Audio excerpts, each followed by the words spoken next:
Assalamualaikum warahmatullahi wabarakatuh. Masih berkaitan dengan permohonan kami kepada pihak terkait, terutama adalah Bapak Kapolsek Tambak Romo, Bapak Kapolres Pati, dan Dinas Pendidikan Kabupaten Pati, berkaitan belum terselesaikannya kemelut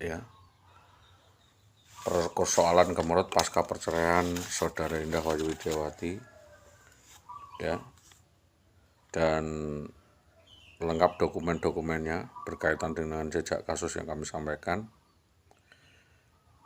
Selanjutnya saya menyampaikan bahwa perihal beberapa surat-surat yang kami sampaikan bahwa setelah kita adakan penelitian bersama di wilayah Pati dan tetangga BBPM membenarkan bahwa pada sekitaran 2011, sekira bulan September 2011, bahwa ada perempuan yang tinggal satu atap dengan saudara BBPM dan berlangsung selama 12 tahun, dan itu adalah istri saya, di mana keterangan ini juga dikuatkan oleh anggota-anggota Polsek Tambak Romo yang saat itu saya tanya satu persatu, yang menguatkan hubungan gelapnya Saudara Indah Wayu Widiawati oknum guru ini dengan oknum polisi ini. Dan setelah korban, dalam hal ini keluarga kami, dirusak, kita melaporkan di Polsek Winong, yang waktu itu ditanggapi oleh Saudara Prapto dan Bapak Bowo, di mana Saudara Indah Wayu Widiawati diakomodir oleh Saudara Bowo dan saya sendiri dimintai keterangan oleh Bapak Prapto, yang kita jelaskan secara panjang lebar bahwa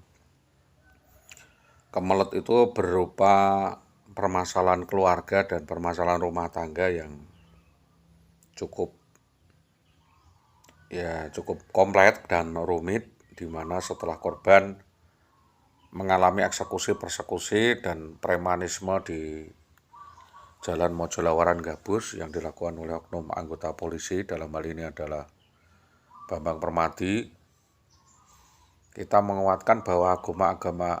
anggota-anggota Polsek terkesan agnostik dan mengabaikan laporan kami dan memberikan perlakuan yang sebenarnya diskriminatif kepada kami, dan sama yang diperlakukan oleh beberapa oknum anggota yang sebenarnya hari itu tidak ramah dan tidak sopan. Diantaranya waktu itu adalah Saudara Ali Topik dan CS-nya, bahwa kita sudah menyampaikan diantaranya adalah di Polsek Winong, Polsek Gabus maupun Polsek Tambak Romo, dugaan upaya menutupi perkara ini hingga dengan sekarang,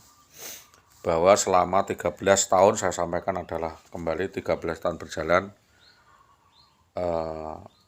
polsek-polsek yang kami maksud tidak ada etikat baik untuk melakukan tanggapan yang baik terhadap laporan-laporan kami, yang berturut-turut kita dapat menyampaikan upaya pelayanan laporan dan tanggapan, apalagi tindak lanjutnya. Jadi padahal kita sudah datang baik-baik ke sentra-sentra itu dan juga melakukan penyampaian surat-surat secara tertutup dan memohon agar perkara ini dibongkar atau dibuka, karena ini adalah kemelut berkepanjangan yang melibatkan banyak pihak. Kita ungkap modusnya, motif kejadiannya, dan bagaimana upaya penanganannya. Perlu diketahui bahwa hingga sampai dengan laporan ini kami sampaikan kepada Polres dan tanggapan-tanggapan Polsek, belum ada upaya tindak lanjutnya ya. Selanjutnya, bahwa agar supaya menjadi perhatian, kami juga menyampaikan somasi kepada yang terhormat Bapak Kepala Dinas Pendidikan atau PJ Kepala Dinas Pendidikan Kabupaten Pati, yang berkaitan dengan rentut dan somasi yang disampaikan oleh Saudara Hartini mewakili saya, Saudara Solihuliati, atas sangkut atau sengkarut perceraian yang kita ganti istilahnya dengan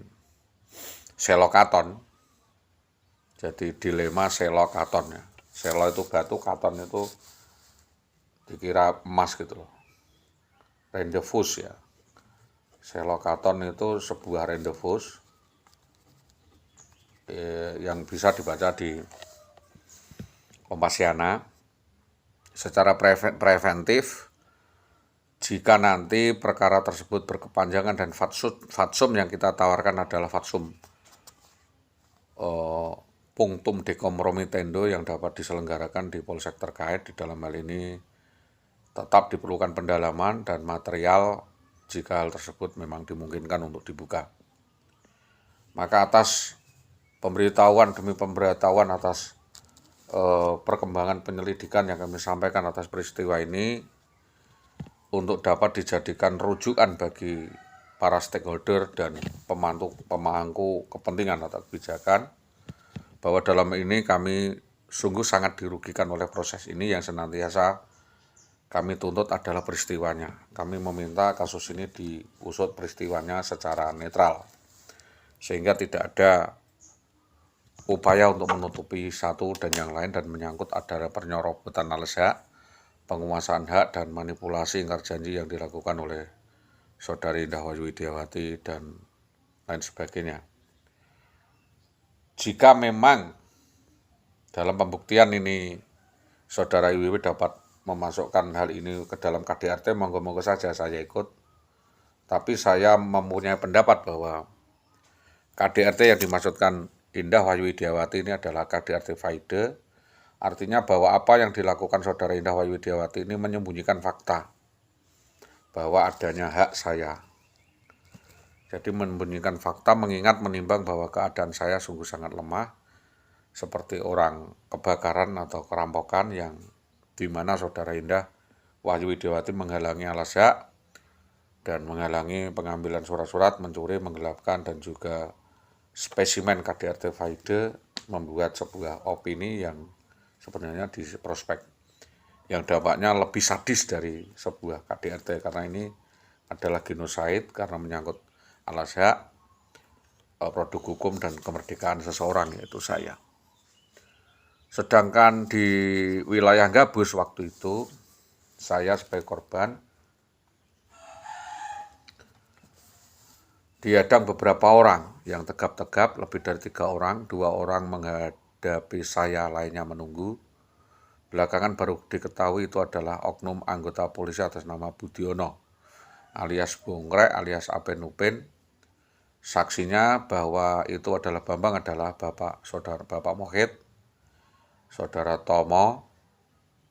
Genjik, Gunadi, Ririn Gunadi, dan keterangan Saudara Edi Kampak waktu itu.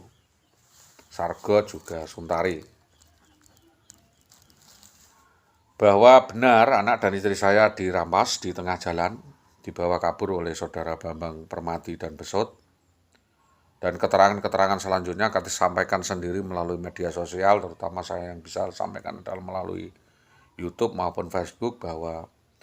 kelanjutan dari laporan-laporan saya ini akan diarahkan kemana. Dan anak saya ini sekarang di mana, disekap di mana, dan keterangan-keterangan yang kami sampaikan atas dasar daripada keterangan Saudara Genjik, Wasito, ya, Sodik, Suwawi, dan Sukandar waktu itu. Ya, Sukandar ini masih saudaranya Hardi, dan beberapa waktu selanjutnya disembunyikan atau dipindah-pindahkan tempat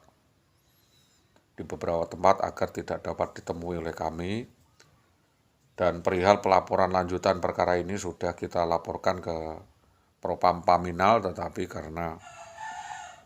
satu dan lain hal mungkin belum ada masterpiece of understanding, kami sudah sampaikan kepada Pak Sahrul, Pak Burhan ya, Pak Sahrul ya, Pak Sahrul, Pak Kasturi, dan diketahui oleh Polsek Winong waktu itu